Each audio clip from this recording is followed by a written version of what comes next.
The rain came down in sheets, a relentless Manhattan deluge that turned the city's streets into a shimmering maze of reflections. Umbrellas bobbed like black lilies in a storm, and the air carried the sharp scent of wet asphalt and coffee from corner carts. Ethan Caldwell, a white American tech billionaire with a jawline sharp enough to cut glass, strode through the chaos of Midtown.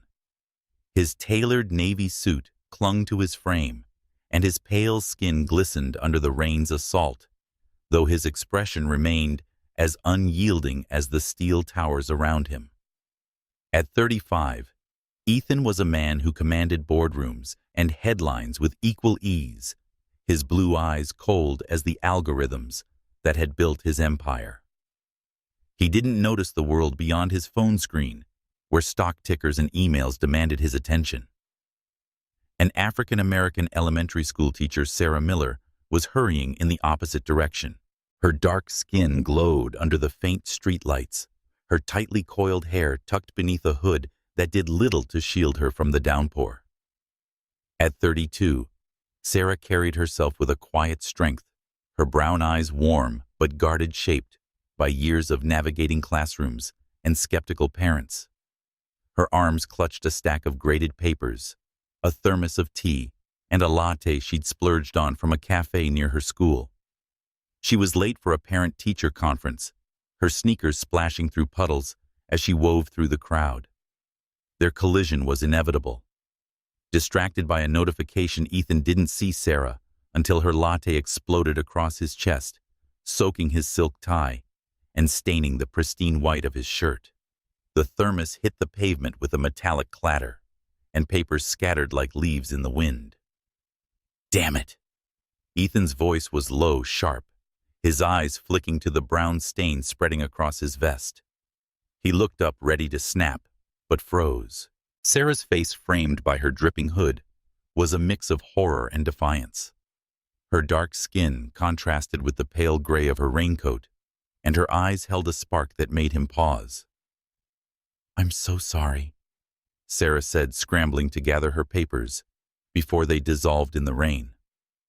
Her voice was steady, but her hands shook as she knelt, the latte cup rolling into a gutter. "I didn't see you." Ethan's instinct was to brush it off, to move on. He met with investors in 20 minutes, and a ruined suit was the least of his concerns. But something about her, maybe the way she didn't flinch under his gaze, or her fingers clutched those soggy papers, made him linger. "You're soaked," he said, stating the obvious. His tone softened, though he didn't know why. "Let me help." Sarah glanced up, her expression wary. "I've got it," she said, stuffing the papers into her bag. "You've got enough problems with that suit." He almost smiled. Almost. Instead, he pulled an umbrella from his briefcase and held it over her, shielding her from the worst of the rain. "At least take this," he said, his voice clipped, but not unkind. "You're drowning out here." She hesitated, then stood, brushing wet curls from her face. Her dark skin glistened with raindrops, and for a moment, Ethan noticed the way her cheekbones caught the light. She took the umbrella, her fingers brushing his briefly. "Thanks," she said, her tone polite but distant. "But I don't need rescuing." Ethan raised an eyebrow. "Didn't say you did." He glanced at his watch, then back at her. "You sure you're okay?"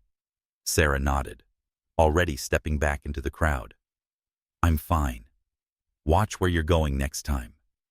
She turned the umbrella, bobbing as she disappeared into the sea of pedestrians. Ethan stood there, rain soaking his hair, the stain on his suit spreading like a bruise. He didn't know her name, but her face lingered in his mind, a flash of warmth in the gray city. He shook his head, forcing himself to move. He had a meeting to dominate, a deal to close. But as he walked away, he couldn't shake the feeling that he'd just met someone who didn't care about his name or net worth. It was unsettling. It was intriguing. Sarah's classroom smelled of chalk dust and construction paper, a small oasis in the crumbling public school on the Lower East Side.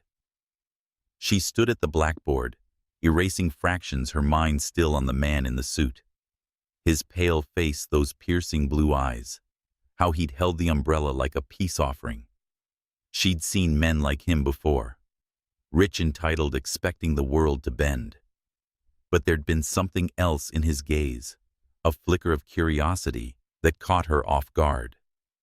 "Miss Miller, you okay, Jamie?" One of her students tugged at her sleeve. His gap-toothed grin was infectious, his brown skin dusted with eraser shavings. "I'm fine, Jamie," she said, ruffling his hair. "Just thinking about coffee I shouldn't have bought." She pushed the stranger from her mind and focused on her kids. They were her anchor, her reason for staying in a job that paid too little and demanded too much. Her dark hands moved swiftly, organizing worksheets for the next lesson. She didn't have time for distractions, especially not ones in $1,000 suits. But the city had other plans. That evening, as Sarah graded papers in her tiny Brooklyn apartment, her phone buzzed with a text from Emma, her best friend and fellow teacher. "Check the news. Your latte guy is Ethan Caldwell." Sarah's heart sank. She Googled the name, and there he was. Ethan Caldwell, tech mogul, white American billionaire, his pale face staring from a Forbes cover. The man she doused in coffee was worth billions, a titan who built AI systems that powered half the world's apps. She groaned, tossing her phone onto the couch. "Great," she muttered. "Just what I need." The next day, the rain had stopped, but the city's buzz hadn't. Sarah arrived at school to find a sleek black car parked out front, its driver holding a box wrapped in silver paper. "Miss Miller," he said, his voice formal, "from Mr. Caldwell." Inside the box was a new thermos, sleek and expensive, with a note, "For your next coffee run. Try not to spill this one.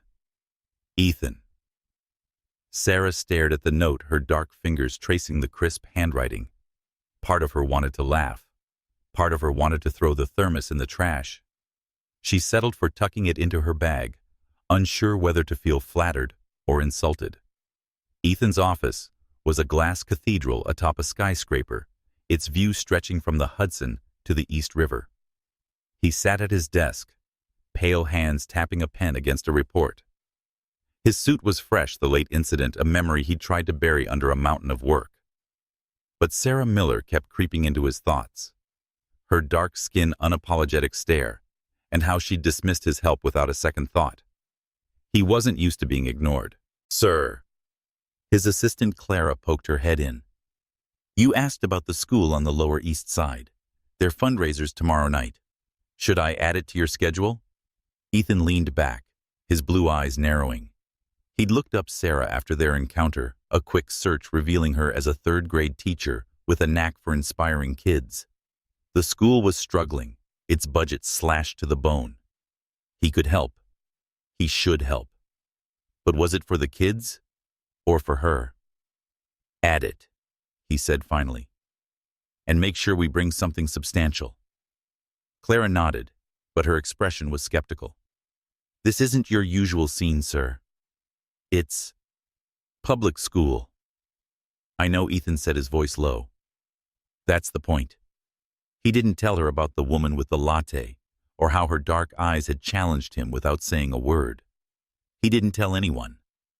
But as he stared at the city, its lights flickering like stars, he felt a pull he couldn't explain.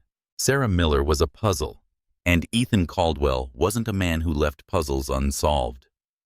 The fundraiser was a modest affair, held in the school's gymnasium, under flickering fluorescent lights. Sarah stood near a table of homemade cookies, her dark skin glowing under the harsh lighting, her simple black dress starkly contrasting with the glitter of Ethan's world. She chatted with parents, deflecting questions about budgets and layoffs with practiced ease. But her mind was elsewhere, still wrestling with the thermos and the man who'd sent it. When Ethan walked in, the room shifted. His pale face stood out in the crowd, his tailored suit a beacon of wealth in a sea of thrift store sweaters. Whispers followed him, parents nudging each other as he approached the principal. Sarah's stomach twisted. What was he doing here? Miss Miller, Ethan said, his voice cutting through the chatter. He extended a hand, his blue eyes locking onto hers. Good to see you again. She shook his hand, her dark fingers cool against his. Mr. Caldwell, she said, her tone neutral. Didn't expect you here. He smiled, a rare crack in his CEO facade. I like surprises. He turned to the principal, handing over a check. For the school. $1 million. The room erupted in gasps. Sarah's jaw tightened. $1 million could save the art program, fix the leaking roof, and buy books for kids like Jamie. But it also meant attention. Attention she didn't want. She could already feel the eyes on her, the whispers linking her to the billionaire, with the pale skin and the piercing gaze. Thank you, she said, her voice steady, but her heart racing. This means a lot to the kids. Ethan's eyes softened just for a moment. I hope so, he said. Let's talk about how to make it count. Sarah nodded, but her mind was screaming. She didn't trust men like Ethan Caldwell, men whose pale faces graced magazine covers and whose money could buy anything except maybe her trust. As he walked away, shaking hands with awestruck parents, she felt a storm brewing. This wasn't just about coffee or umbrellas anymore. This was something bigger, something dangerous. And Sarah Miller wasn't sure she was ready for it. The gymnasium smelled of cheap coffee and sugar cookies, a far cry from the polished boardrooms Ethan Caldwell usually dominated. The fundraiser was in full swing, with parents milling around tables piled with raffle tickets and handmade crafts. Streamers hung limply from the ceiling, and a banner reading "Save Our Schools" sagged against the wall. Sarah Miller stood near the refreshment table, her black dress hugging her frame, her posture stiff as she fielded questions from parents. She was used to scrutiny. Teaching third graders in a struggling school came with its share of skeptical looks, but tonight felt different. The air buzzed with a new tension centered on the man who'd just walked in. Ethan's presence was like a stone dropped into a still pond. Heads turned, whispers spread, and the room seemed to turn toward him. His suit was immaculate, his movements precise, as if he'd calculated every step to maximize impact. He handed the principal a check, his voice carrying just enough to ensure everyone heard $1 million for the kids. The crowd erupted in applause, but Sarah's stomach churned. $1 million was a lifeline. New books repaired classrooms, maybe even a music program. But it also meant headlines, and headlines meant trouble. She could already see the parents' eyes flicking toward her, connecting dots that didn't exist. She'd spilled coffee on him, nothing more. Yet the room seemed to hum with a narrative she hadn't written. Miss Miller, Ethan said, approaching her with a smile that didn't quite reach his eyes. Hope I didn't cause too much of a stir. You did? She said, her tone dry but polite. She crossed her arms, her fingers brushing the edge of her dress. But the kids will benefit, so I can't complain. He nodded, his gaze lingering on her for a moment too long. Good. I want to make sure it's used well. Maybe we could discuss it over coffee sometime, without the spill. Sarah's lips twitched, but she didn't smile. I'll think about it, she said, refilling a tray of cookies. She needed space to process the weight of his gesture, and the eyes were now watching her every move. By morning, the city had a new story. Billionaire's Cinderella teacher snags. Ethan Caldwell's heart and his checkbook screamed one tabloid headline. Another called her the Latte Lady, complete with a grainy photo of their rainy collision. Sarah's phone buzzed with notifications, each a jab at her carefully built life. Parents texted, some congratulating her, others demanding if she'd used Ethan to secure the donation. The principal called her into a meeting. Her tone clipped. We're grateful, Sarah. But this attention isn't helping. Sarah sat in her classroom staring at the check's photocopy on the bulletin board. $1 million. It should have felt like a victory, but like a trap. She loved her job, her kids the chaos of teaching fractions and mediating playground fights. But now, every move she made was under a microscope. She could feel the whispers in the staff room, the sidelong glances from parents picking up their kids. Nang Lo Lem. They called her Cinderella, as if she'd been waiting for a prince to save her. Her best friend Emma burst in her curly hair, bouncing as she dropped into a chair. "Girl, you're famous," she said, tossing a tabloid onto the desk. "This is wild." "It's a nightmare," Sarah said, rubbing her temples. "I didn't ask for this. I spilled coffee on the guy Emma. That's it." Emma leaned forward, her eyes sharp. "Maybe. But he didn't have to show up here with $1 million. He's making a statement, Sarah. The question is what kind." Sarah didn't answer. She didn't know. All she knew was that her quiet life was unraveling, and Ethan Caldwell was at the center of it. Ethan sat in his office, the city sprawling below like a chessboard he'd mastered long ago. The fundraiser had gone as planned, better even. The donation had secured goodwill headlines and a tax write-off. But as he scrolled through the morning's news, his jaw tightened. Cinderella headlines. Paparazzi shots of Sarah, her face caught mid-stride, her expression a mix of annoyance and exhaustion. He hadn't meant for this. "Clara?" He called, his voice sharp. His assistant appeared, tablet in hand. "Please get me a meeting with the school's principal and find out who's leaking these stories." "Already on it," Clara said, her tone brisk. "But sir, you knew this would happen. You don't drop $1 million in a public school and expect it to stay quiet." Ethan didn't respond. He'd wanted to help, partly for the kids, partly for her. Sarah Miller wasn't like the people in his world, all polished smiles and hidden agendas. She was honest, raw, and unapologetic, and now she was paying for his grand gesture. He grabbed his coat and headed out, ignoring Clara's raised eyebrow. 20 minutes later, he was at the school with a bouquet of lilies. The secretary's eyes widened as he walked in, but he waved her off, heading straight for Sarah's classroom. She was at her desk, grading papers, her posture rigid. When she saw him, her eyes narrowed. "Mr. Caldwell," she said, standing. "To what do I owe the visit?" He held out the flowers. "An apology," he said. "I didn't mean for the press to turn this into whatever this is." Sarah took the lilies, her fingers brushing the petals.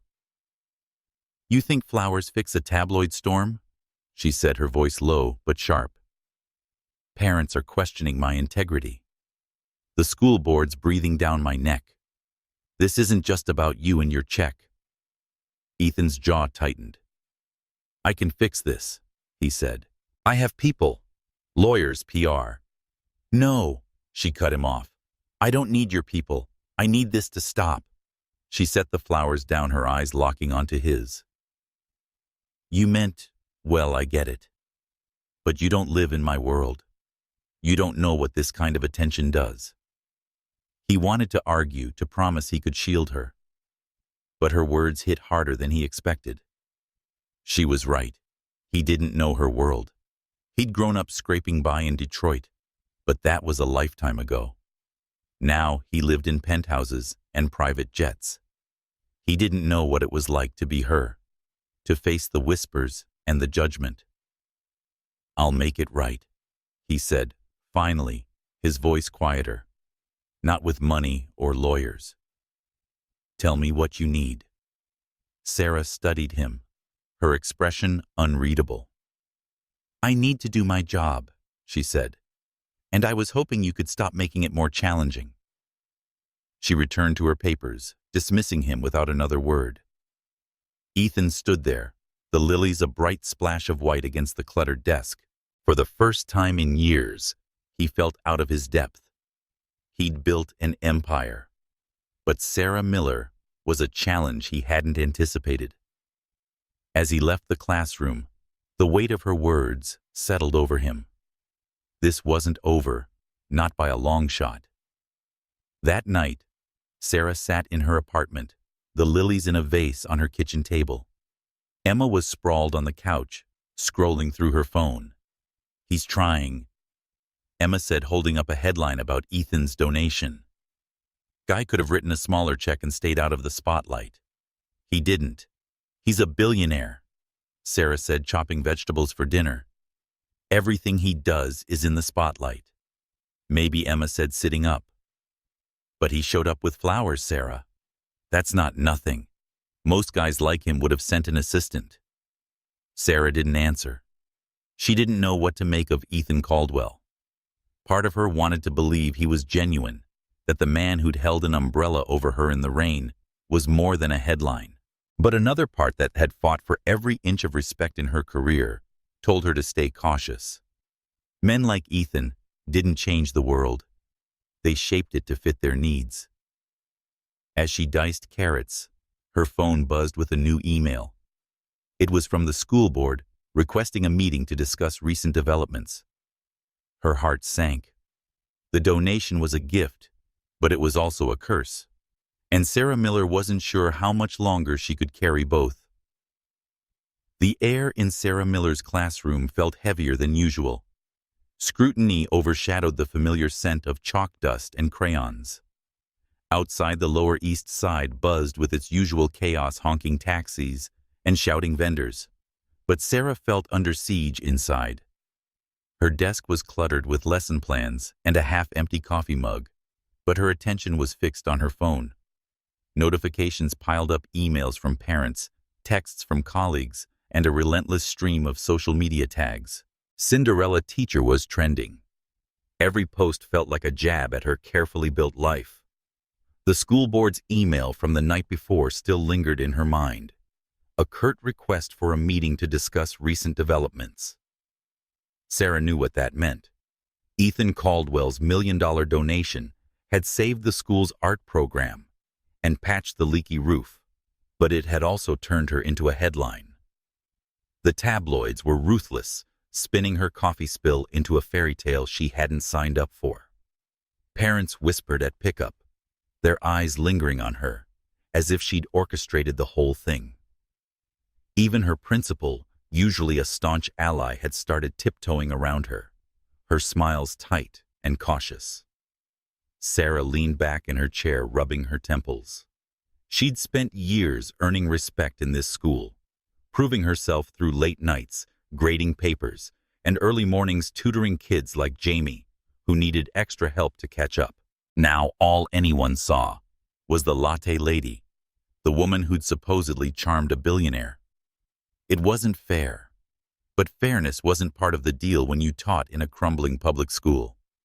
The classroom door swung open, and Emma burst in, her curly hair bouncing as she dropped a stack of worksheets on the desk. Emma said, "You look like you're plotting a jailbreak," her voice teasing, but her eyes concerned. "What's the latest?" Sarah slid her phone across the desk, the screen displaying a headline, "Teacher's Fairy Tale: How Sarah Miller Landed Ethan Caldwell's Millions." Emma snorted, scrolling through the article. "This is garbage," she said. "They're acting like you're out here scheming for his wallet." "I know," Sarah said, her voice low, "but try telling that to the parents, or the school board. I've got a meeting with them tomorrow." Emma's eyes widened. "They're not firing you over this, are they?" "Not yet," Sarah said, standing to organize her desk. "But they're concerned about the optics. Having a billionaire drop $1 million on your school is bad for business." Emma shook her head. "This is why I stay out of the spotlight. You need to shut this down, Sarah. Tell Caldwell to call off his PR dogs." Sarah laughed, a dry, humorless sound. "You think he's behind this? He's got better things to do than leak stories to tabloids." "Maybe," Emma said, leaning against the desk. "But he's not helping. Showing up with flowers didn't exactly scream low profile." Sarah's mind flashed to the lilies Ethan had brought, their white petals still bright on her kitchen table. She hadn't known what to make of his apology, his promise to fix things. Part of her wanted to believe him, but the other part, the part that had fought tooth and nail for every ounce of respect in this city, knew better. Men like Ethan Caldwell didn't live in her world. His promises were as fleeting as the headlines. The bell rang, signaling the end of her free period. Sarah stood smoothing her sweater. "I need to get to class," she said. "But Emma, what do I do? I can't stop the press. And I can't lose this job." Emma grabbed her hand, squeezing it. "You stay you," she said. "You're Sarah Miller. You've handled worse than a few nosy reporters. Don't let this guy or anyone make you feel small." Sarah nodded, but the words felt hollow. As she headed to her classroom, the day's weight pressed harder. She could handle the kids, the lesson plans, and the endless budget cuts. But this was a storm she hadn't prepared for. Ethan Caldwell's office was a fortress of glass and steel. Its sleek lines and minimalist decor, a stark contrast to the chaos of Sarah's world. He sat at his desk, staring at a tablet filled with headlines. Billionaire's Cinderella was the least offensive of them. Others were crueler, questioning Sarah's motives and integrity. One article even speculated about her seducing him for the donation, complete with a blurry photo of her holding the lilies he'd brought. Ethan's jaw clenched, his fingers tightening around the tablet. Clara, his assistant, knocked and entered her tablet already open. "The school's principal is available tomorrow at 10, she said, "and I've got PR working on a statement to calm the press. But, sir, it's not going to stop overnight." "I know," Ethan said, his voice sharp. He stood pacing to the window. The city sprawled below, a glittering puzzle he'd spent years mastering. But this situation was slipping through his fingers. He'd wanted to help Sarah's school to make a difference. Instead, he'd turned her life into a circus. "You didn't think this through," Clara said, her tone blunt, but not unkind. "Dropping $1 million in a public school. It's catnip for the tabloids." Ethan turned, his eyes narrowing. "I didn't do it for the headlines." Clara raised an eyebrow. "Didn't you? You knew the cameras would follow. You always do." He didn't answer. She wasn't wrong. Ethan Caldwell didn't make moves without calculating the outcome. The donation had been strategic, a way to boost his company's image while helping a struggling school. But Sarah's face, her fierce independence, hadn't been part of the equation. He'd expected gratitude, maybe admiration. Instead, she'd looked at him like he was the problem. "I need to see her," he said, grabbing his coat. "Cancel my afternoon." Clara's lips pursed. "Is that a good idea? She's not exactly your biggest fan right now." "I'll fix it," he said, already heading for the door. He didn't know how, but he had to try. Sarah's classroom was a whirlwind of noise and energy, the kids buzzing with the excitement of a new project. She stood at the front, guiding them through a math game, her smile practiced, but genuine. Teaching was her sanctuary, where the world's noise couldn't touch her. But when Ethan appeared in the doorway, his tall frame filling the space, that sanctuary crumbled. "Miss Miller," he said, his voice low, but carrying over the chatter. The kids turned, their eyes wide. Jamie, her favorite troublemaker, whispered, "Is that the money guy?" Sarah's cheeks burned. "Class focus," she said, pointing to the whiteboard. She crossed the room to Ethan, her voice low. "What are you doing here?" "This is my classroom."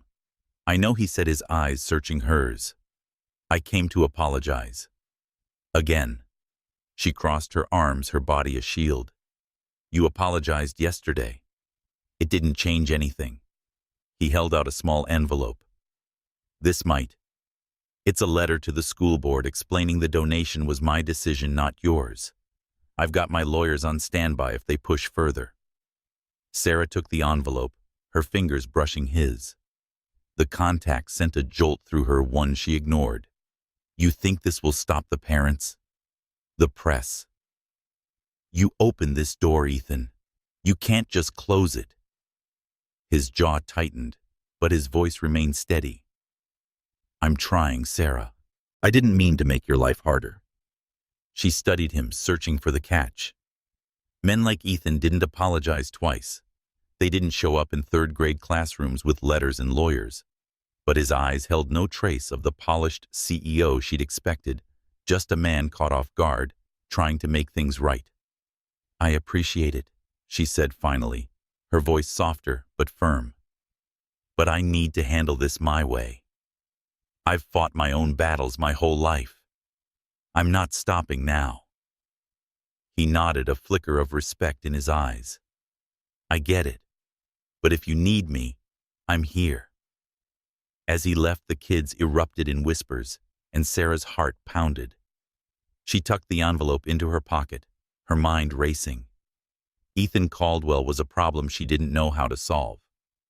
But for the first time, she wondered if he might be worth figuring out. The next day, the school board meeting was a gauntlet. Sarah sat across from a panel of stern faces, their questions sharp and relentless. Miss Miller, how do you explain your relationship with Mr. Caldwell? One asked.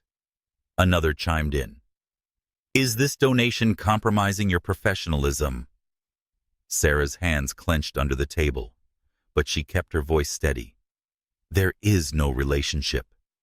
I met Mr. Caldwell by accident. The donation was his decision, not mine. I have a letter from him confirming this. She slid Ethan's letter across the table, her heart pounding.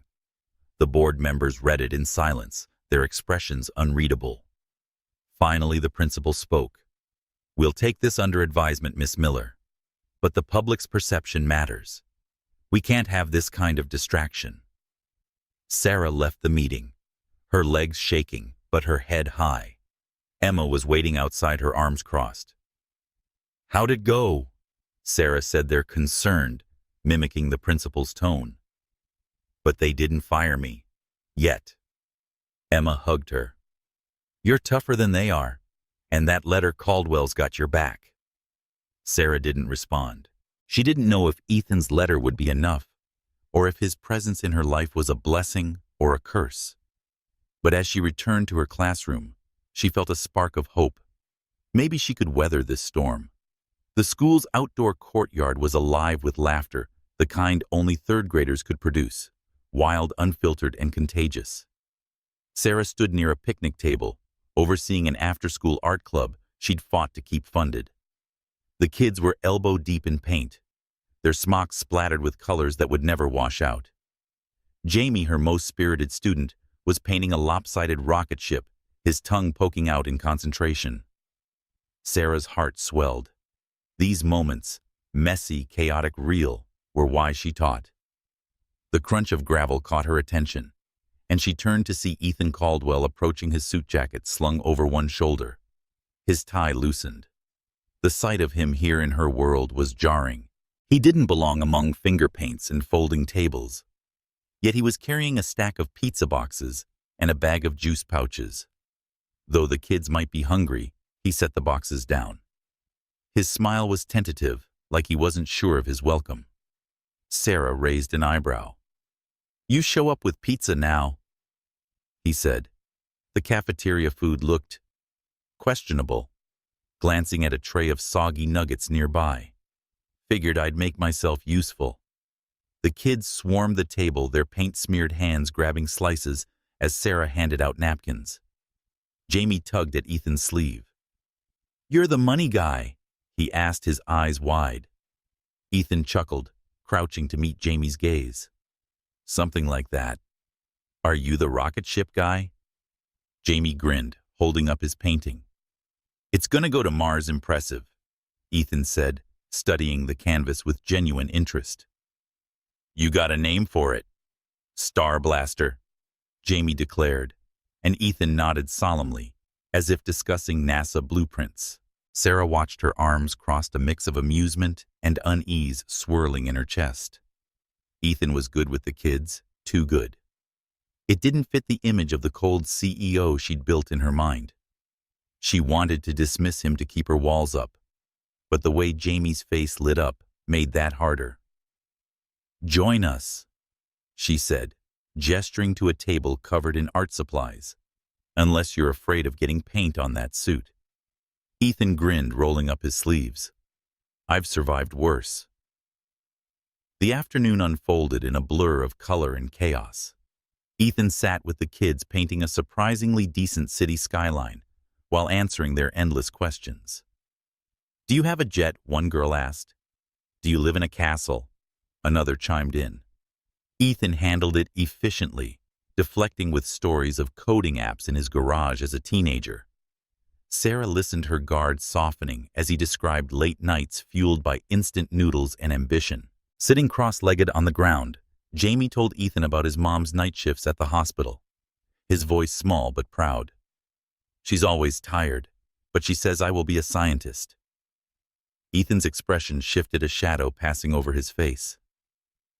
"My mom worked nights too," he said quietly. "Diner waitress. I used to do my homework in the booth while she poured coffee." The kids didn't notice the weight of his words, but Sarah did. She glanced at him, her curiosity piqued. He'd grown up in Detroit, he'd said, scraping by like many of her students. How had he gone from that to this, a billionaire who dropped millions like pocket change? "Miss Miller," Jamie called, holding up a dripping paintbrush. "Look at my stars." Sarah knelt beside him, praising the glittery blobs on his canvas. Ethan watched his paintbrush paused mid-stroke. "You're good with them," he said, his voice low. "They light up around you." She shrugged, wiping paint off her hands. "It's my job."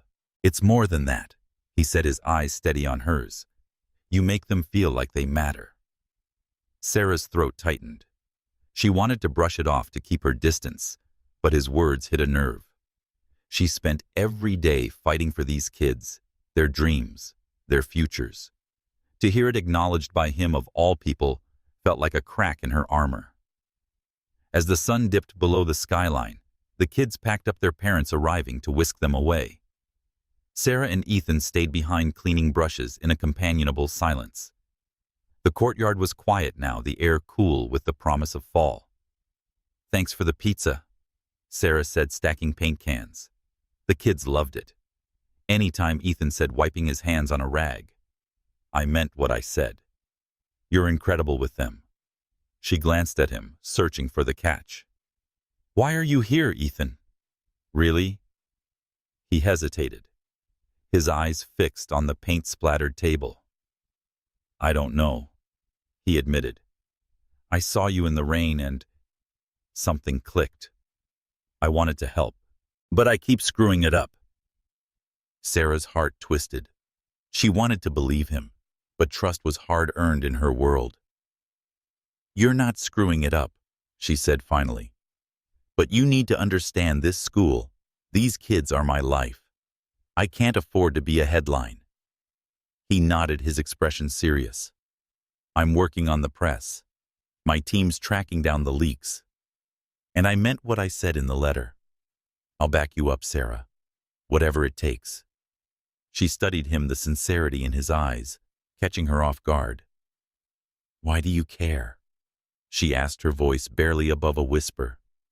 He stepped closer, his voice low. "Because you're not like anyone I've ever met. You don't want anything from me. That's rare." Sarah's breath caught. For a moment they stood there, the space between them charged with something unspoken. Then Jamie's voice broke the spell, calling from the gate where his mom waited. Sarah stepped back, her walls snapping back into place. "I've got to go," she said, grabbing her bag. "Thanks for today." Ethan watched her leave, his heart pounding. He didn't know what he was doing, but he felt alive for the first time in years. Sarah Miller was a challenge, a puzzle, a flame, and he wasn't ready to walk away. The diner smelled grease and nostalgia, its checkered floor sticky under Sarah Miller's sneakers as she slid into a booth.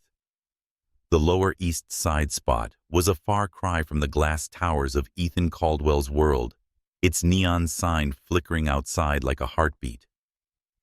Sarah sipped her coffee, the mug chipped but warm in her hands, and stared at the menu without reading it. Her mind was elsewhere on the headlines, the school board, and the man who'd turned her life into a spectacle. Ethan sat across from her, his tailored jacket draped over the booth's edge, looking out of place but oddly at ease. He'd insisted on meeting here away from the cameras and the city's glare after the art club afternoon had left them both unsteady. Sarah had agreed, though she wasn't sure why. Maybe it was the way he'd talked to Jamie, or the glimpse of vulnerability he'd shown when he mentioned his mom. Either way, she was here, her guard up, but cracking. "Do you come here often?" Ethan asked, his voice light as he scanned the laminated menu. Sarah raised an eyebrow. "You don't strike me as a diner guy." He grinned, leaning back. "I wasn't always a suit. Grew up in places like this, Greasy Spoons in Detroit, where the coffee's bad, but the stories are good." She studied him, searching for the catch. "You're telling me you went from diner booths to penthouses?" "Something like that," he said, his eyes distant. "My mom worked nights, so I'd sit in places like this coding on a second-hand laptop. I built my first app in a booth that was not significantly different from this one." Sarah's fingers tightened around her mug. She hadn't expected that a billionaire with roots like hers, scrappy and hard-won. "What kind of app?" she asked, curiosity getting the better of her. "A budgeting tool," he said, his voice softening. "For people like my mom who were always one paycheck from disaster. It didn't make me rich, but it got me noticed." She nodded, her walls softening despite herself. "That's real. Not what I expected from you." He met her gaze, his eyes steady. "You think I'm all flash, don't you? Private jets and press conferences." "Aren't you?" she shot back, though her tone was more playful than sharp. "You dropped $1 million on my school like it was pocket change." He winced just slightly.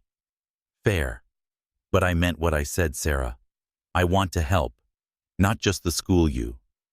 Her heart stuttered, but she pushed it down. "I don't need help," she said, her voice firm. "I need my life back. The headlines, parents, and school board are tearing me apart because of your donation." Ethan's jaw tightened, and for a moment he looked like the CEO again, calculated, unyielding. "I'm handling the press," he said. "My team's tracking the leaks. And the school board, I'll make sure they back off." Sarah shook her head. "You can't fix everything with money and lawyers, Ethan. This is my world. You don't get it." He leaned forward, his voice low. "Then help me get it. Tell me what it's like teaching kids like Jamie, fighting for every pencil and textbook." She hesitated, her instincts screaming to keep him at arm's length. But his eyes held no trace of the polished billionaire, just a man who wanted to understand. So she talked about the kids who came to school hungry, the parents who worked 3 jobs, the constant budget cuts that left her buying supplies out of her pocket. She told him about Jamie's dreams of being a scientist, about the girl who'd cried when the art program was almost cut. Her voice cracked as she spoke, and she didn't bother hiding it. Ethan listened, his coffee untouched, his attention unwavering. When she finished, he was quiet for a long moment. "I didn't know," he said finally. "Not really. I thought the money would fix things." It helped, Sarah admitted. "But it's not just about money. It's about showing up day after day, even when it's hard." He nodded, his expression heavy. "I want to show up, Sarah. For the school. For you." Her breath caught, and she looked away, focusing on the jukebox in the corner. "Don't say things you don't mean," she said. "You're a CEO. Your world's about image, not promises." "That's not fair," he said, his voice sharp, but not angry. "I'm here, aren't I? In a diner with you, no cameras. That's not an image. That's me." Sarah met his gaze, her heart pounding. She wanted to believe him, to trust the man who'd painted with her kids and carried pizza boxes like it was nothing. But doubt gnawed at her. Was this real, or just another move in his carefully curated life? Before she could respond, his phone buzzed on the table. A text flashed across the screen, and Ethan's face tightened as he read it. He swiped it away, but not before Sarah caught a glimpse. "We need to talk about Mom. Call me." "Nate." "Who's Nate?" she asked, her curiosity overriding her caution. Ethan's expression closed off, his CEO mask slipping back into place. "No one," he said too quickly. "Old friend." She didn't buy it, but she let it go.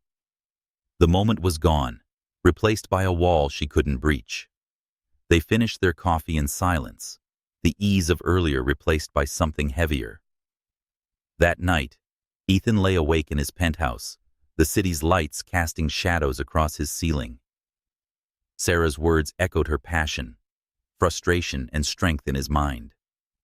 She was unlike anyone in his world, where every move was a transaction, every smile a strategy. But the text from Nate, his estranged brother, had ripped open a wound he'd buried years ago. He'd left Detroit behind along with the family he couldn't save. Nate had been a kid when Ethan clawed his way to success, leaving his brother to navigate their mother's struggles alone. The guilt was a constant ache, one he drowned in work and ambition. Now, Nate's message threatened to unravel everything. Ethan sat up, running a hand through his hair.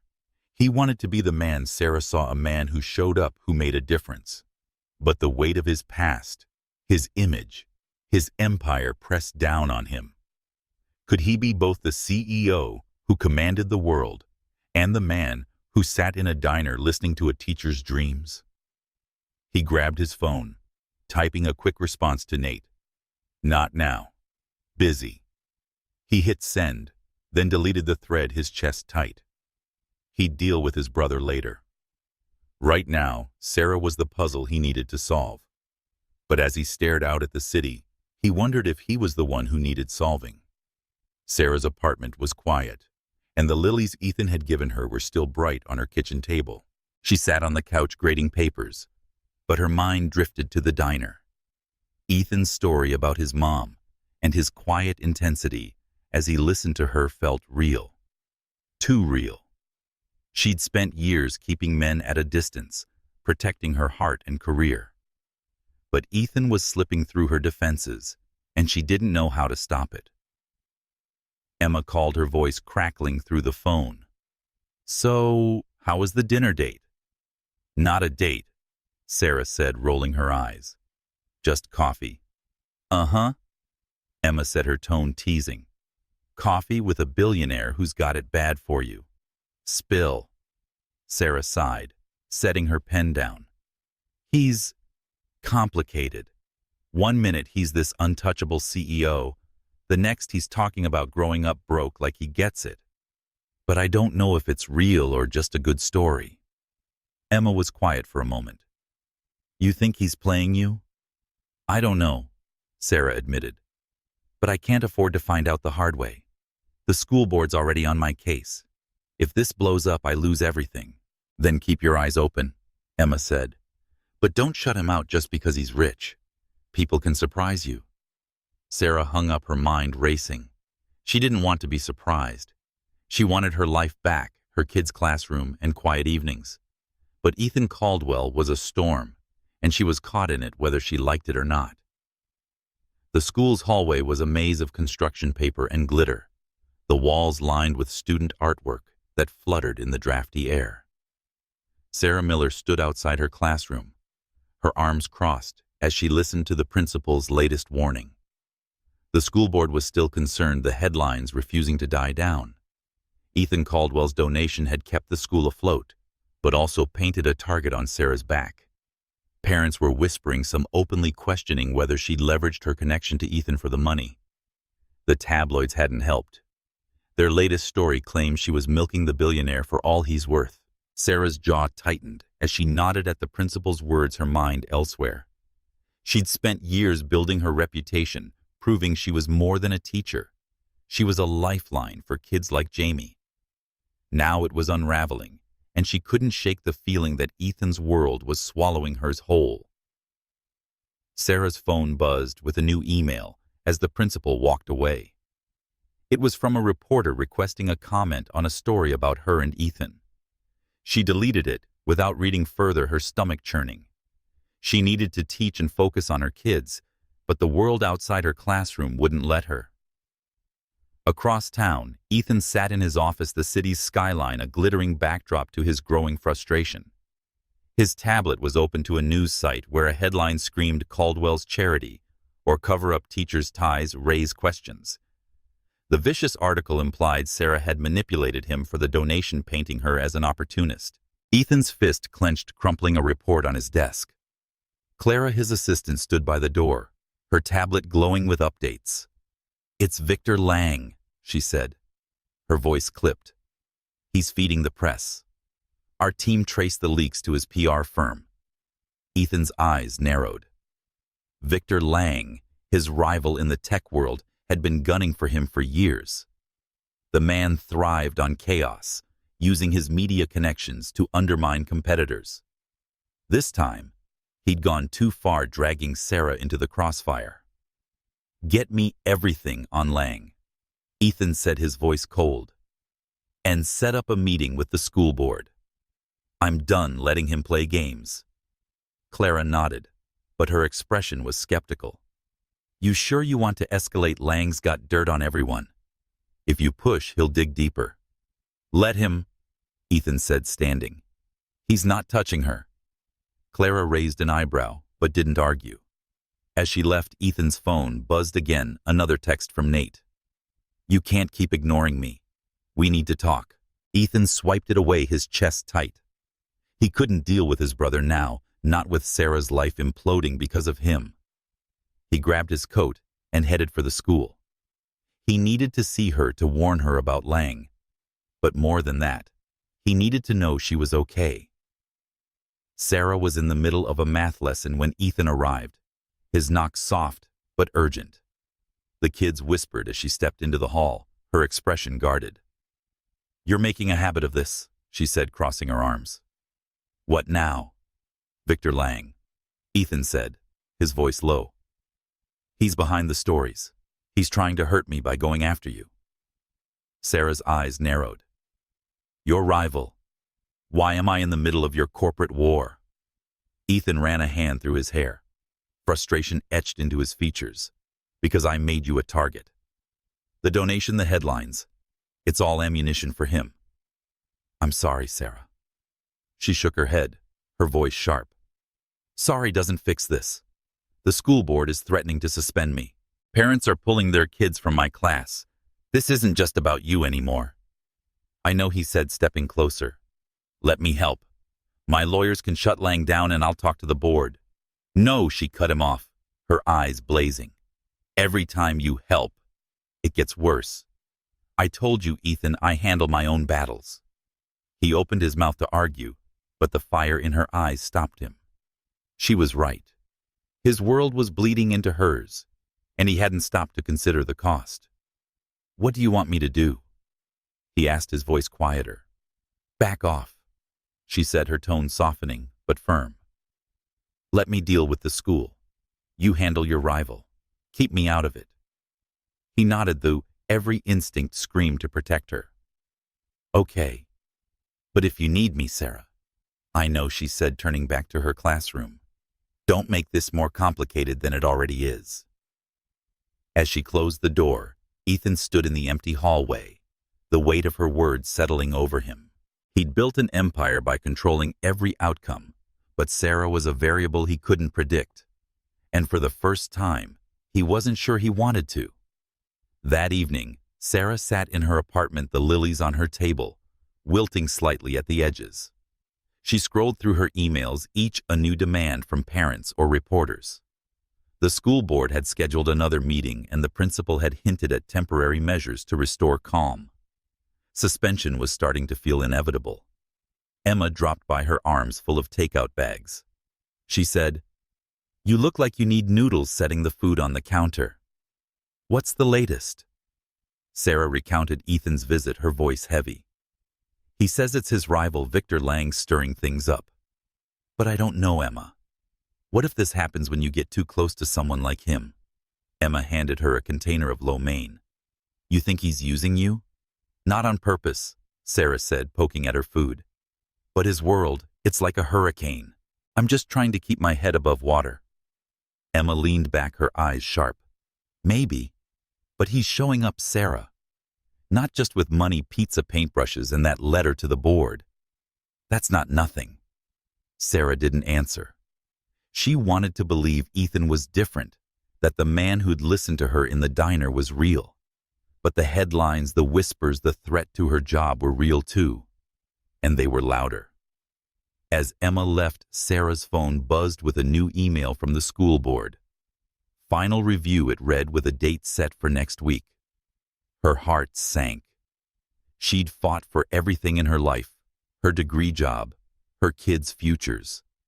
But this fight felt bigger, messier, and Ethan Caldwell was at the center of it. Across the city, Ethan sat in his penthouse. His team's report on Victor Lang spread across his desk. The man was a snake, using his media connections to twist the narrative. Ethan could crush him, leverage his own influence, call in favors. But Sarah's words echoed in his mind. Keep me out of it. He wanted to protect her, to fix this. But she'd made it clear she didn't want his brand of help. His phone lit up again. Nate, relentless. You owe me, Ethan. Please don't make me find you. Ethan stared at the screen, his chest tight. He'd spent years burying his past, but it was catching up. And so was Sarah Miller, a woman who made him question everything he'd built. Ethan Caldwell felt like he was losing control for the first time in years, and he wasn't sure he minded.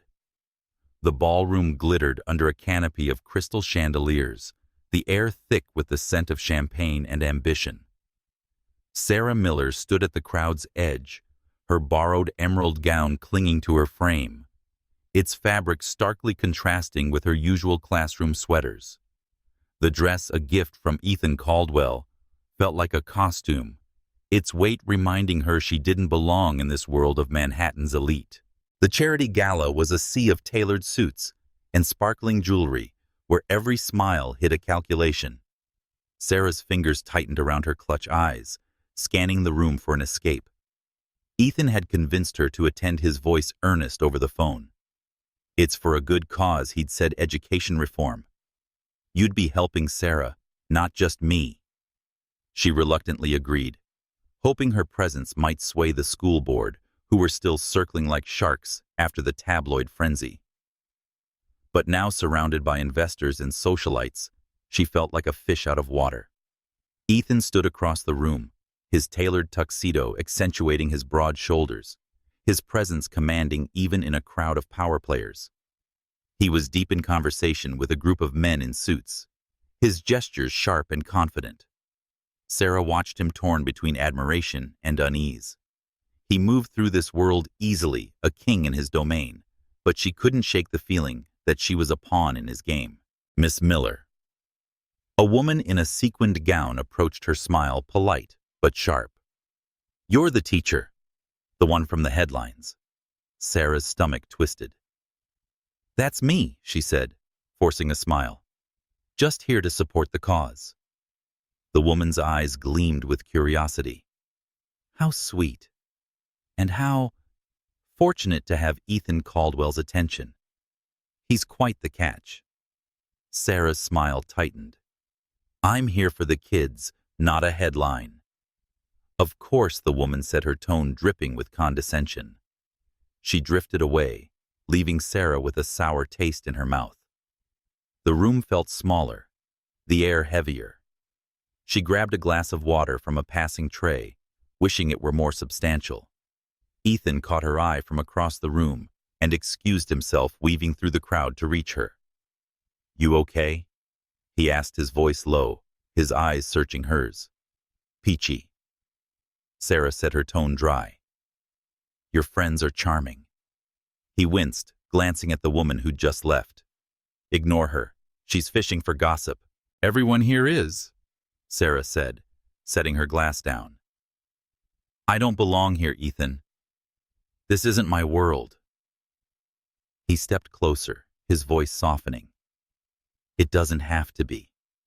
You're here because you care about the same things I do. Kids' schools making a difference. She wanted to believe him, but the room's opulence mocked her. The dress, the chandeliers, and the casual wealth were all a reminder of the gap between them. "You sure about that?" she asked. "Or am I just part of your image?" His jaw tightened, but before he could respond, a man in a pinstripe suit approached, clapping Ethan on the shoulder. He said, "Caldwell, that was a brilliant move with that school donation." His voice loud enough to draw eyes. "Great PR. Keeps the shareholders happy." Ethan's smile was tight professional. "It's about the kids, not the headlines," he said, echoing Sarah's earlier words. The man laughed, glancing at Sarah. "And this must be the teacher. Smart move, tying it to a feel-good story. People eat that up." Sarah's blood ran cold. She looked at Ethan, waiting for him to correct the man and say anything to prove this wasn't a stunt. But Ethan only nodded, his expression neutral. "We're here to support education," he said, his voice smooth. The man wandered off, and Sarah's heart sank. She turned to Ethan, her voice low but sharp. "Is that what this is? A feel-good story for your brand?" Ethan's eyes widened. "Sarah, no. That's not Save It." She cut him off, her voice trembling with anger. "I heard you. I saw you." She turned, pushing through the crowd toward the exit, her gown swishing against her legs. The air felt suffocating, the weight of 100 eyes pressing down on her. Ethan followed, catching her arm just outside the ballroom, where the city's lights glittered through a wall of windows. "Sarah, wait," he said, his voice urgent. "That guy's an idiot." "I didn't mean—" "You didn't correct him," she said, pulling her arm free.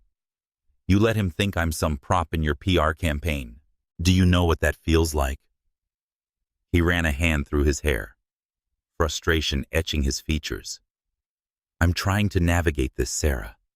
These people, they expect a specific image. I can't just—" "Then don't," she said, her voice breaking. "Don't drag me into your world if you're going to play the game. I'm not a story, Ethan. I'm a person." She turned and walked away, her heels clicking on the marble floor. Ethan stood frozen, the city's glow reflecting in his eyes. He wanted to chase her, to explain, but the truth stopped him.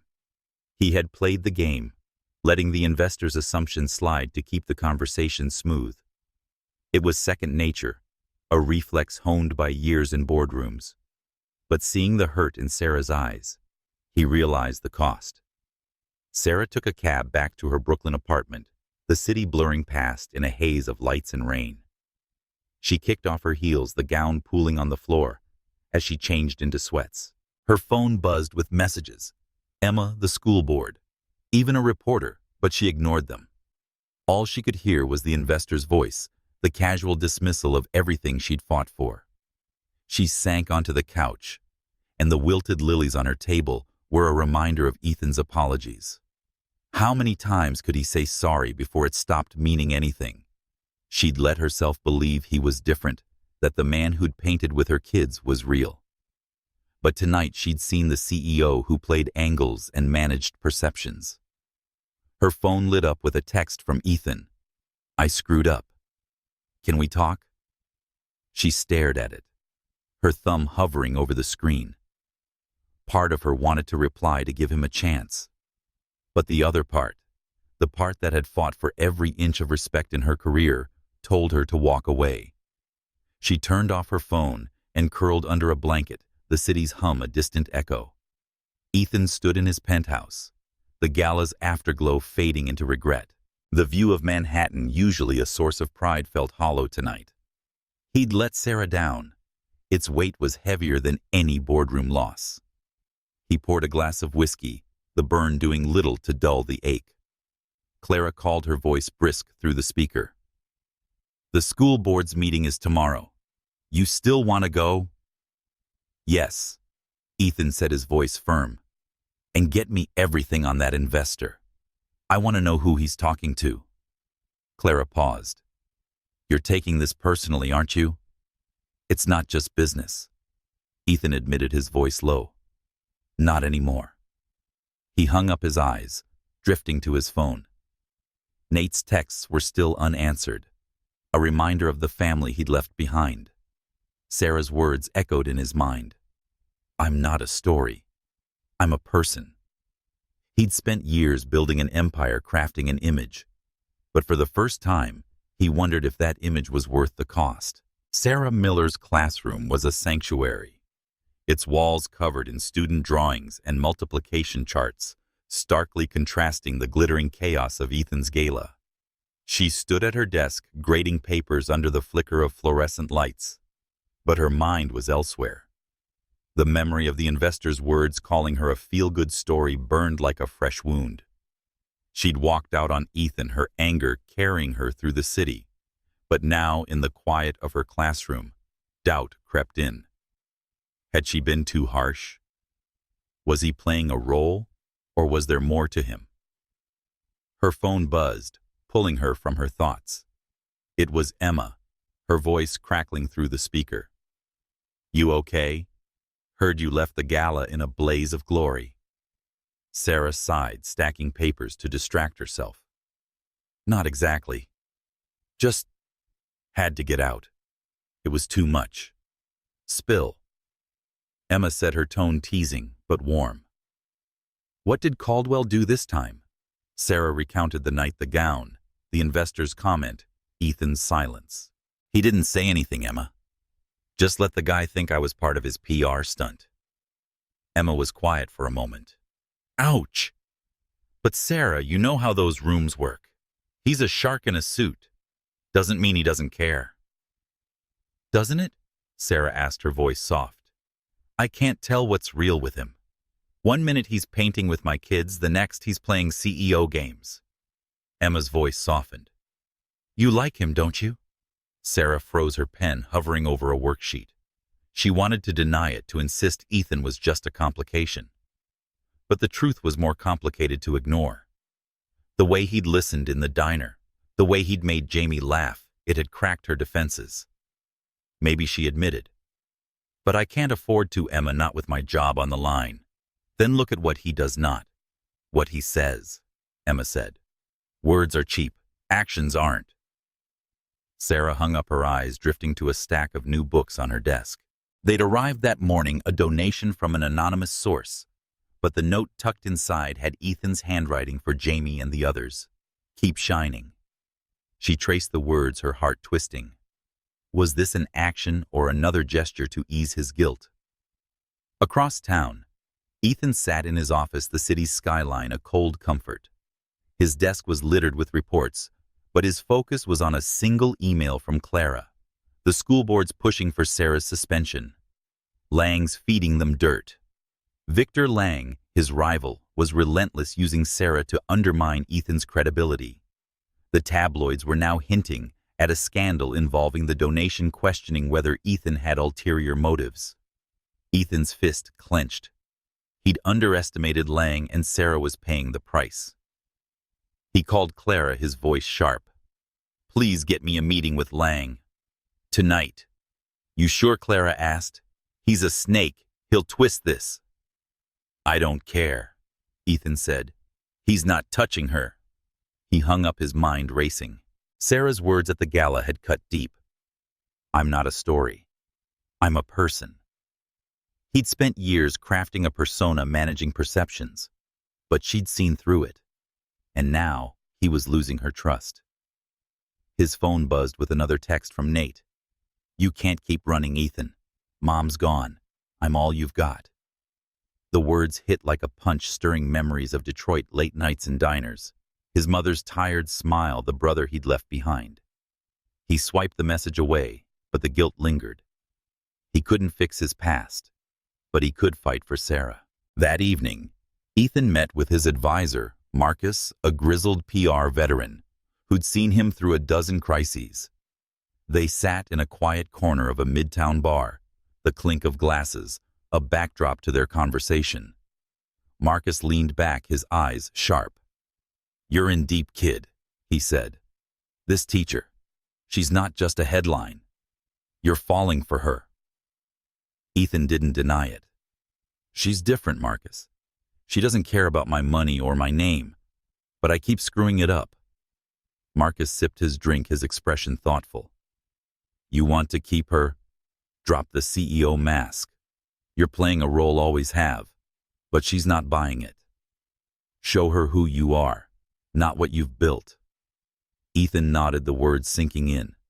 He'd spent years hiding behind his success, burying the kid from Detroit who'd fought for every scrap. But Sarah saw through that, and it terrified him as much as it thrilled him. The next day, Sarah walked into her classroom to find Jamie beaming, clutching a new science book from the anonymous donation. "Miss Miller, look," he said, flipping through pages of planets and stars. "It's got everything." Sarah smiled, her heart lifting despite the weight of the past week. "It's incredible, Jamie. You're going to be a scientist yet." As the kids settled into their lessons, Sarah's phone buzzed with an email from the school board. Her suspension was under review and pending a final meeting. Her stomach sank, but Jamie's grin kept her grounded. She couldn't let this break her, not for her kids or herself. That afternoon, Ethan appeared at the school, his suit replaced by jeans and a sweater, his expression earnest. "I owe you an apology," he said, standing in the hallway. "The gala. I should have shut that guy down. I didn't, and I hurt you." Sarah crossed her arms, her guard up. "You did. But it's not just about the gala, Ethan. It's everything, your world, your games. I can't keep up." "I'm not asking you to," he said, stepping closer. Please let me try, not as a CEO, but as me." She studied him, the sincerity in his eyes chipping away at her resolve. "Why should I believe you?" she asked, her voice soft but firm. "Because I'm here," he said, "and I'm not going anywhere." Sarah's heart raced, torn between trust and caution. She didn't know if she could believe him, but the books on her desk, the paint on his hands from the art club, and how he looked at her now, were actions, not words. And maybe that was enough to start. The city hummed with its usual chaos, but Sarah Miller's classroom felt like a fortress against the storm outside. The walls, plastered with student drawings and multiplication tables, were a shield from the tabloids and whispers that had plagued her for weeks. She stood at her desk, sorting through a stack of essays, her focus fraying as her phone buzzed with yet another email from the school board. Their final review loomed, and the threat of suspension hung heavy. Sarah's fingers tightened around a pen, her heart pounding with defiance and dread. The latest blow had come that morning, courtesy of Victor Lang, Ethan Caldwell's rival. A new headline screamed across newsstands and social media. "Caldwell's dark past. Did billionaire's mistake ruin lives?" The article detailed a long-buried incident, a coding error, in one of Ethan's early apps that had crashed a small company's servers, costing jobs and sparking lawsuits. The press painted Ethan as reckless, a tech prodigy who'd climbed to success over others' ruins. Worse, they dragged Sarah into it, suggesting she was complicit in his redemption campaign through the school donation. Sarah tossed her phone onto the desk, the screen still glowing with the article. She didn't know what to believe. Ethan had shown her glimpses of a man who cared, painting with her kids, listening in the diner. But this, a mistake that had hurt people. It cast a shadow over everything. The classroom door creaked open, and Jamie burst in, his backpack bouncing. "Miss Miller," he said, holding up a crumpled flyer. "The science fair's next week. Can I do my project on Mars?" Sarah forced a smile, shoving her worries aside. "Mars, huh? Big dreams, Jamie. Let's make it happen." As Jamie chattered about rovers and red dust, he paused, his eyes narrowing. "You okay, Miss Miller? You look sad." She ruffled his hair, her throat tight. "Just a long day, kiddo. Tell me more about Mars." But Jamie wasn't done. "You know that money guy, Mr. Caldwell? He paid for my science camp last summer. Didn't tell anyone. I heard Mom talking about it." Sarah froze, her hand still on his head. What? Jamie nodded, oblivious to the weight of his words. Yeah. Mom said he didn't want it in the papers. Just sent the money. Sarah's mind raced. Ethan, the man she'd accused of playing games, had quietly funded Jamie's camp. No headlines, no fanfare, just a check to help a kid. It didn't fit the image of the reckless CEO in the article, or the polished billionaire who'd let an investor's comment slide at the gala. Who was Ethan Caldwell really? Across town. Ethan sat in his glass-walled office, the city's skyline a blur through his haze of anger. The article about his past was everywhere, shared and dissected on every platform. His phone buzzed with messages from investors, their tone sharp with concern. Stocks were dipping, and the board was demanding a response. Victor Lang had struck deep, unearthing a mistake Ethan had buried years ago, a naive error from his early days, when ambition outpaced caution. Clara, his assistant, stood by his desk, her tablet glowing with updates. "Lang's playing dirty," she said. "He's got contacts at every major outlet. This isn't just about you, it's about her too." Ethan's jaw clenched. "Sarah, is she okay?" Clara hesitated. "The school board's meeting is tomorrow. They're using this to push for her suspension. Lang's feeding them the narrative that she's tied to your scandal." Ethan stood pacing to the window. "This ends now. Get me on the next news cycle. I'm addressing this publicly." Clara's eyes widened. "You sure going public could make it worse? Lang's waiting for you to slip." "I don't care," Ethan said, his voice low but firm. "He's not dragging her down with me." As Clara left to arrange the interview, Ethan's phone buzzed with another text from Nate, his estranged brother. "Saw the news. You can't outrun this. Call me." Ethan's chest tightened. Nate had been there during those early days, watching Ethan code through the night, believing in his dreams.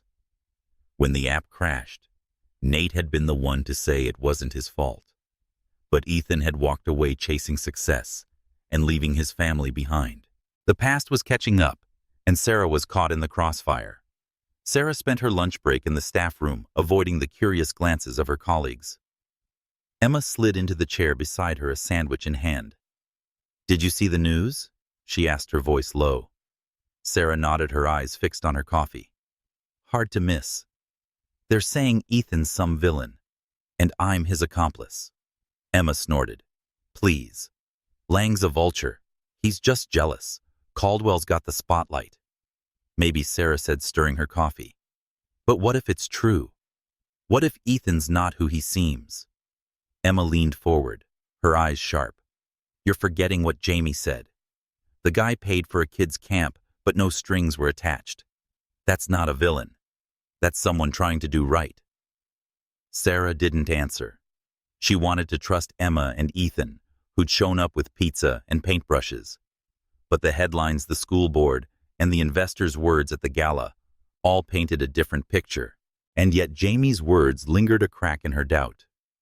That afternoon, as Sarah guided her class through a reading exercise, Ethan appeared in the doorway, his expression tense. She stepped into the hall, her arms crossed. "You shouldn't be here," she said, her voice low. "The board's already on my case." "I know," he said, his eyes searching hers. "I saw the article. I'm going on TV tonight to set it straight." Sarah's heart skipped. "You're what I'm telling the truth," he said, "about the mistake, the company. Everything. I won't let Lang use you to get to me." She studied him, torn between gratitude and suspicion. "Why now? Why not just let it blow over?" "Because it's hurting you," he said, his voice raw. "And I can't live with that." Sarah's throat tightened. She wanted to push him away to protect herself from his world, but his eyes held a sincerity that made her pause. "Just be careful," she said finally. "This isn't just about you anymore." He nodded, a flicker of relief in his expression. "I will. And Sarah, I'm sorry for all of it. As he left, Sarah leaned against the wall, her heart racing. Ethan was about to bear his mistakes for the world for her. It was a risk, a leap, and she didn't know if it would save her or sink them both. That night, Sarah sat in her apartment, the TV tuned to a live news broadcast. Ethan stood in a studio, his suit crisp, but his expression unguarded. The anchor leaned forward, her questions sharp. Mr. Caldwell, the article claims your error destroyed a company. What do you say to that? Ethan's voice was steady, but his eyes held a weight Sarah recognized from the diner. It's true, he said. Years ago, I made a mistake. I was young, pushing too fast, and my code failed a small company. People lost jobs. I've carried that guilt every day since. The anchor pressed, but Ethan didn't flinch. I've spent years making amends, he continued, funding startups, creating jobs, and supporting schools like the Lower East Side. Not for headlines, for the people I let down. Sarah's breath caught. He wasn't spinning a story. He was owning it. When the anchor asked about her, Ethan's voice softened. Sarah Miller is the best teacher I've ever met. She had nothing to do with my past. She's fighting for her kids, and I won't let anyone tear her down. The broadcast ended, and Sarah sat silently, the remote heavy in her hand. Ethan had laid himself bare, risking his empire to protect her. But doubt lingered. Could she trust him? Or was this just another move in his game? The morning after Ethan's broadcast, the school buzzed with a new energy. Parents whispered in the hallways, their eyes less hostile than before. The tabloids had shifted, some praising Ethan's honesty, others still digging for dirt. Sarah Miller walked into her classroom, her shoulders squared but her heart heavy. The school board's final meeting was hours away, and Ethan's public confession had changed the game. But whether for better or worse, she wasn't sure. She stood at her whiteboard, guiding her students through a spelling quiz, when Jamie raised his hand. Miss Miller, did you see Mr. Caldwell on TV? He said, "You're the best teacher." The class erupted in giggles, and Sarah's cheeks warmed. Focus, Jamie, she said, but her smile was genuine. Ethan's words had reached her kids, her sanctuary. That meant something even if she didn't know what to do with it. Emma caught her during lunch, her eyes bright. You watched the broadcast, right? Guy put his whole career on the line for you. Sarah stirred her coffee, her mind racing. I know, but it doesn't fix everything. The board's still meeting, and Lang's not done. Emma leaned forward. Maybe not, but Caldwell showed up. That's more than most would do. Sarah didn't answer.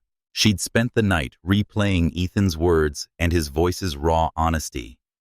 He'd admitted his mistake, taken the hit, and named her the reason. It was a gesture she couldn't ignore, but trust was still a leap she wasn't ready for. Ethan sat in his office, the city's skyline a silent witness to his sleepless night. The broadcast had steadied his company's stock, but the board was still rattled, and Victor Lang was circling, waiting for another opening. Ethan didn't care about Lang, not today. He focused on Sarah, the school board meeting that could cost her everything. Clara knocked her tablet, glowing with updates. The board's meeting is at 2. You're not invited, but I can get you in. Do it, Ethan said, his voice firm. And keep digging on Lang. He's not getting away with this. Clara nodded, but her expression was cautious. You're risking a lot for her, Ethan. You sure she's worth it? He met her gaze, his answer steady. She is. As Clara left, Ethan's phone buzzed with another text from Nate. Saw you on TV. You finally grew a spine. Call me. Ethan's chest tightened. Nate's words were a jab, but they also carried a grudging respect. He typed a quick reply. Soon, and set the phone down. He couldn't face his brother until he fixed this for Sarah. The school board meeting was sterile, held in a conference room that smelled of stale coffee and bureaucracy. Sarah sat across from the panel. Her hands folded, her voice steady as she defended herself. "I've done nothing but serve this school," she said. "The donation was Mr. Caldwell's decision, not mine. My focus is on my students."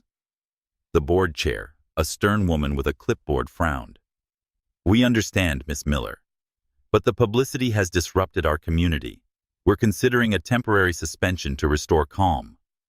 Sarah's heart sank, but she kept her chin up. "My kids need me. You've seen my record. I'm not the problem here." The door opened before the chair could respond, and Ethan walked in, commanding the room. The board members exchanged glances, their unease palpable. "Mr. Caldwell," the chair said, her tone clipped. "This is a closed meeting." "I know," Ethan said, his voice calm but firm. "But I'm here to set the record straight. Sarah had no role in my donation or my past. If you punish her, you're punishing the kids who need her most." The room fell silent. Sarah's eyes met his, a storm of emotions swirling inside her. He was risking his reputation, his leverage for her. Again. The chair cleared her throat. "We'll take your statement into account. Miss Miller, you'll have our decision by tomorrow." Sarah left the meeting, her legs shaky, but her resolve intact. Ethan followed, catching her in the hallway. "You didn't have to do that," she said, her voice low. "I did," he said, his eyes steady. "But it's not enough. I need to prove it, Sarah. Not with words, with actions." She studied him, her heart torn. "What does that mean?" "It means I'm done hiding," he said. "From you, from my past, everything." "Let me show you." Sarah hesitated, her instincts warring. She'd spent years protecting herself, her career, her kids. But Ethan's eyes held a promise she couldn't ignore. "One chance," she said finally. "Prove it." He nodded, a flicker of hope in his expression. "I will."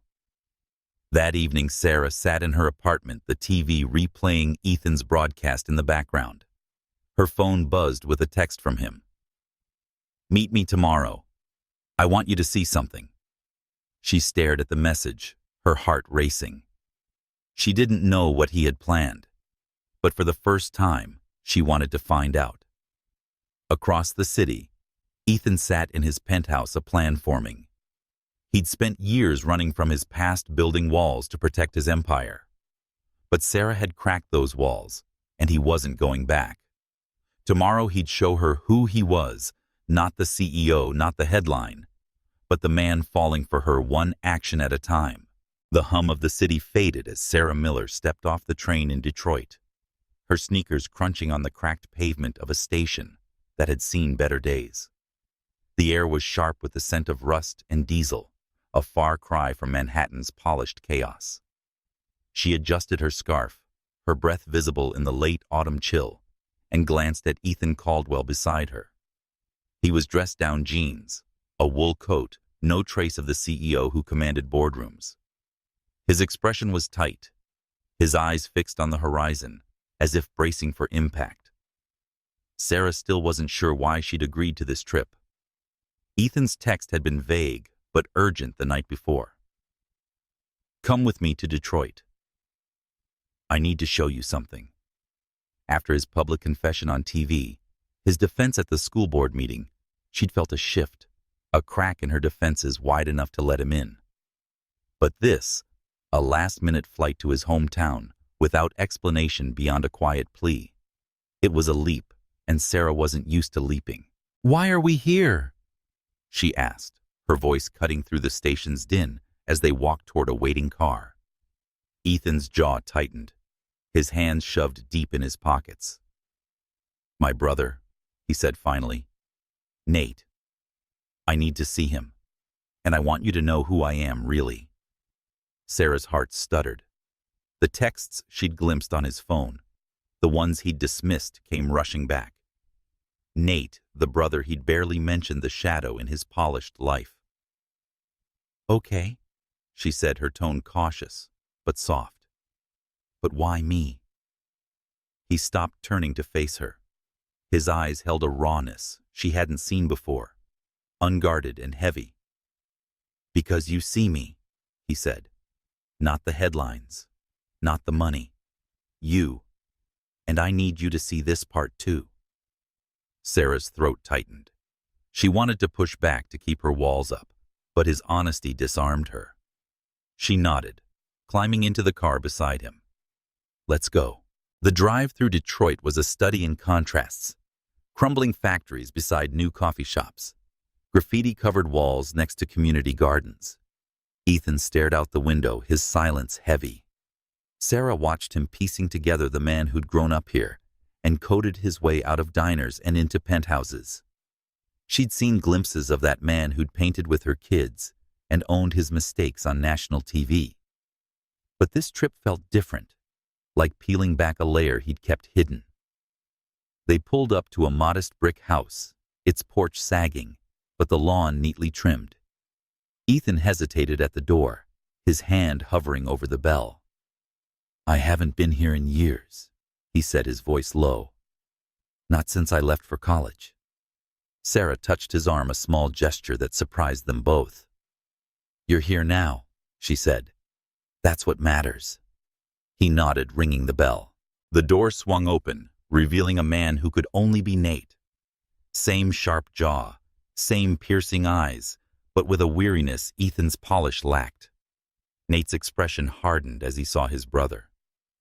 "Took you long enough," he said, his voice gruff.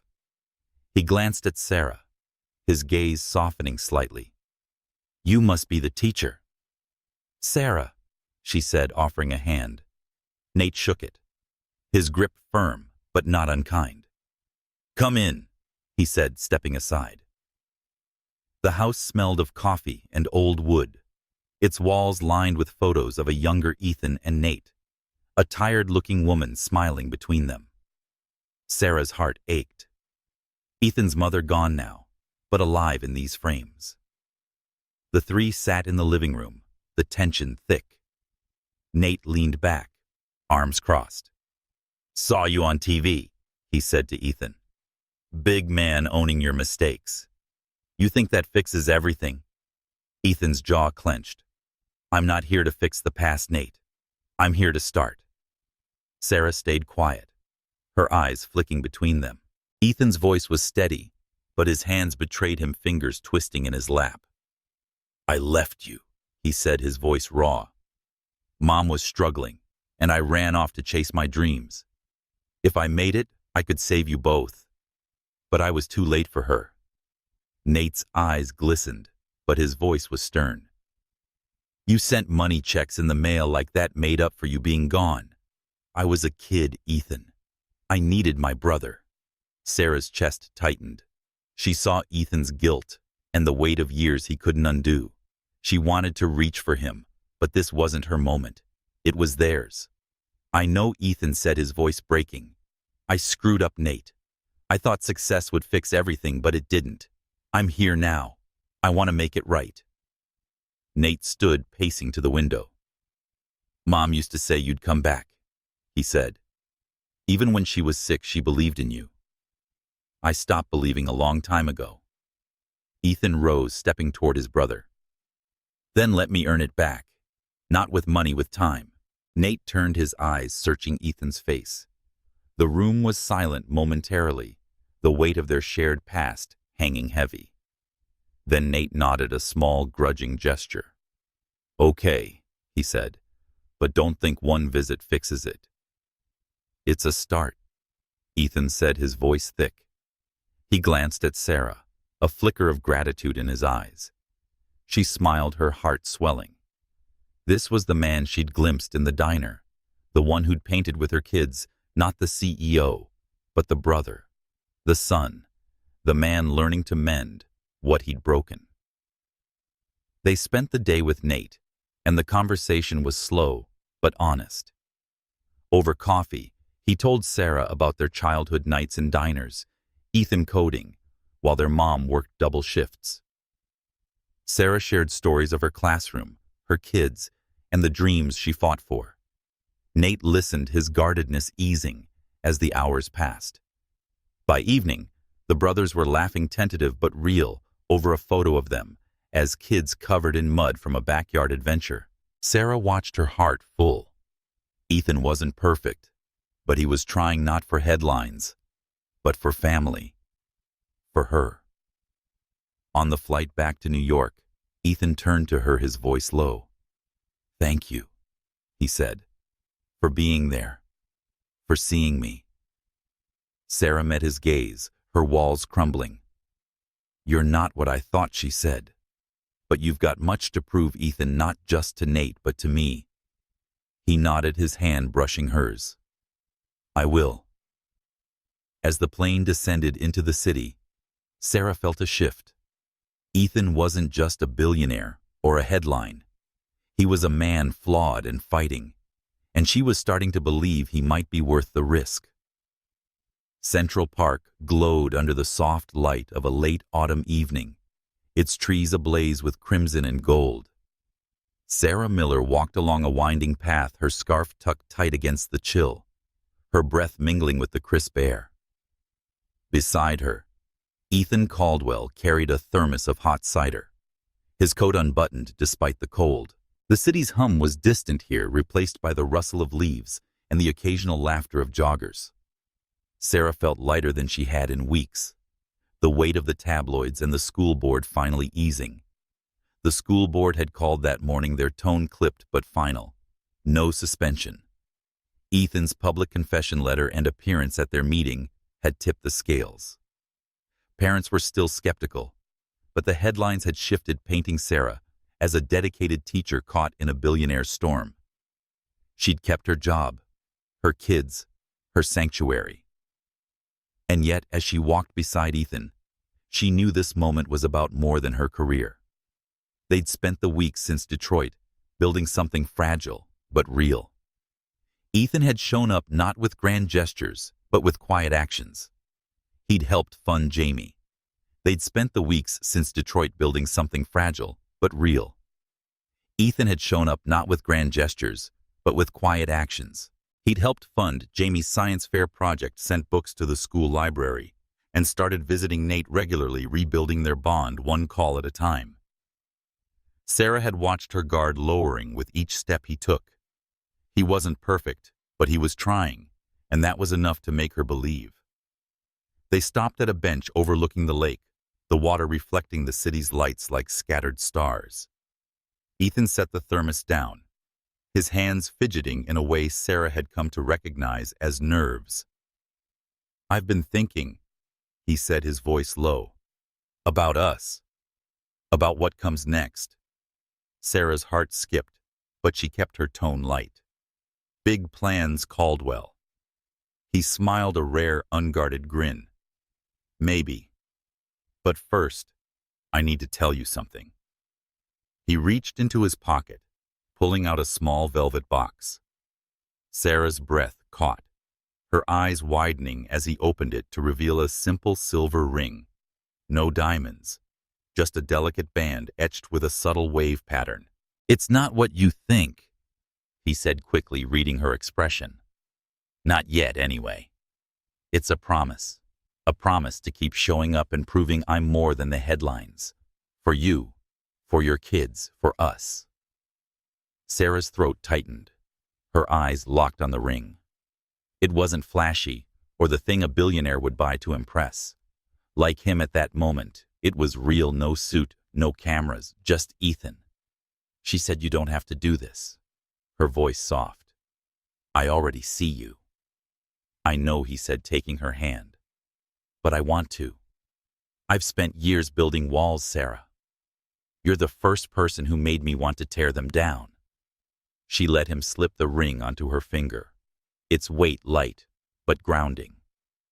"Okay," she said, her voice trembling with a smile. "But you're on probation, Caldwell. One wrong move and I'm keeping the ring and ditching you." He laughed, the sound warm and unguarded. "Fair deal." They sat on the bench sipping cider, and the city's pulse was a quiet backdrop. Ethan's hand found hers, their fingers intertwining as they watched the lake ripple. Sarah leaned against him, her heart full. She'd fought for her kid's job and place in the world, Now she was fighting for something new, something with him. The next morning, Sarah walked into her classroom to find a package on her desk, a stack of science kits for her students, each labeled with a note from Ethan's company. There is no press release or fanfare, just tools to help her kids dream bigger. She smiled, tucking the note into her pocket, the ring glinting on her finger. Emma caught her in the staff room, her eyes zeroing in on the ring. "Well, damn," she said, grinning. "Caldwell's stepping up." Sarah laughed, her cheeks warm. "He's trying. We'll see if he keeps it up." "He will." Emma said, her tone certain. "Guys got it bad for you. And those kids." Sarah didn't argue. She'd spent too long guarding her heart. Now she was ready to let someone in just a little. Across town, Ethan stood in his office, a new project proposal spread across his desk. It was a nationwide education initiative inspired by Sarah's classroom, a network of grants and resources for underserved schools, starting with hers. He'd kept it quiet, wanting her input before it went public. This wasn't about headlines. It was about her and the kids she fought for daily. His phone buzzed with a text from Nate. "Proud of you, big shot. Keep showing up." Ethan smiled, typing a quick reply. Always. He'd lost years with his brother, but he was making them back one visit at a time. As he signed the proposal, his thoughts drifted to Sarah, the way her eyes lit up when she talked about her students and challenged him from the moment they met. He'd built an empire, but she was creating something better. Hope, trust, a future. And he wanted to be part of it. That evening, Sarah and Ethan met at a community center on the Lower East Side, where the school's science fair was in full swing. Jamie stood proudly by his Mars project, a model rover made of cardboard and LEDs, its lights blinking, as he explained it to a crowd of parents. Sarah beamed her hand, brushing Ethan's as they watched. "You did this," she said, her voice soft. "Not just the money, the belief in him." Ethan shook his head. "You did. I just helped." She smiled, leaning into him. "We're a team then." He nodded, his heart whole, a team. As the fair wound down, they stepped outside, the city's lights stretching. Sarah looked at the ring on her finger, then at Ethan, his eyes warm in the glow of a street lamp. "This is just the start," she said. "For us. For them." He pulled her close, his voice a whisper for all of us. They walked into the night, hand in hand, the city theirs, not as a billionaire and a teacher, but as two people building something real and lasting for themselves and the kids who needed them most.